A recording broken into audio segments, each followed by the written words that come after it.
सन 1993 पासून आदिवासी बहुल क्षेत्र असणारा मेळघाट कुपोषण, माता व बालमृत्यू सारख्या गंभीर आरोग्य समस्यांनी ग्रस्त असल्याचे दिसून येत आहे. शासन प्रशासन स्तरावर कोट्यवधी रुपयांचा निधी खर्च करूनही मेळघाटातील अंधश्रद्धा दूर करण्यात आरोग्य विभाग व इतर संबंधित प्रशासन यशस्वी झाल्याचे पाहिजे त्या प्रमाणात दिसून येत नाही. ज्याचे जिवंत उदाहरण गेल्या शनिवारी 5 एप्रिल रोजी समोर आले असून प्रसूतीकरिता धारणी उपजिल्हा रुग्णालयात दाखल झालेल्या एका गरोदर मातेला अमरावती रेफर करण्याबाबत सांगितले असता ती महिला उपजिल्हा रुग्णालयातून न सांगता पसार झाल्याने एकच खळबळ उडाली होती. प्राप्त माहितीनुसार धारणी तालुक्याअंतर्गत येणाऱ्या बैरागड प्राथमिक आरोग्य केंद्र अधीनस्थ येणाऱ्या एका गावातील 9व्या महिन्याच्या गरोदर मातेला प्रसूतीकरिता धारणी उपजिल्हा रुग्णालयात 5 एप्रिल रोजी सायंकाळच्या सुमारास भरती करण्यात आले होते.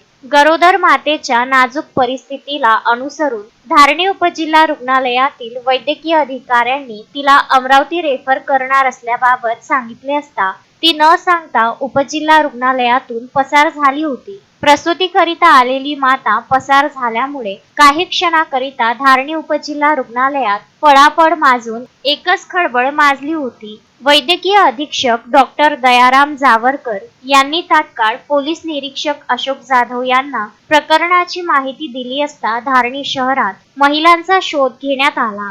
ती महिला जयस्तंभ चौक परिसरामध्ये आढळून आली. तालुका वैद्यकीय अधिकारी doctor Tilottama Wankhade, doctor Jawarkar, police निरीक्षक अशोक जाधव, PSI सतीश झालटे, अंमलदार संजय मिश्रा, GNM रुपाली राजने, नीता घटारे यांच्या समुपदेशनाने महिलेला धारणी उपजिल्हा रुग्णालयात दाखल करून तिची सामान्य प्रसूती करण्यात आली, ज्यामध्ये महिलेने एका गोंडस मुलीला जन्म दिला.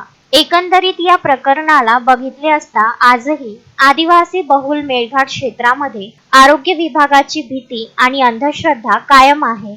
आरोग्य विभाग आणि वरिष्ठ प्रशासन मेळघाटातील अंधश्रद्धा दूर करण्यात पाहिजे त्या प्रमाणात यशस्वी झालेला दिसून येत नाही. शनिवारी घडलेल्या प्रकरणांमध्ये आरोग्य प्रशासन आणि पोलीस विभागाच्या संयुक्त कारवाईनंतर माता व बाल दोन्ही सुरक्षित असून संबंधित प्रशासनाचे कार्य अभिनंदनास पात्र ठरले आहे.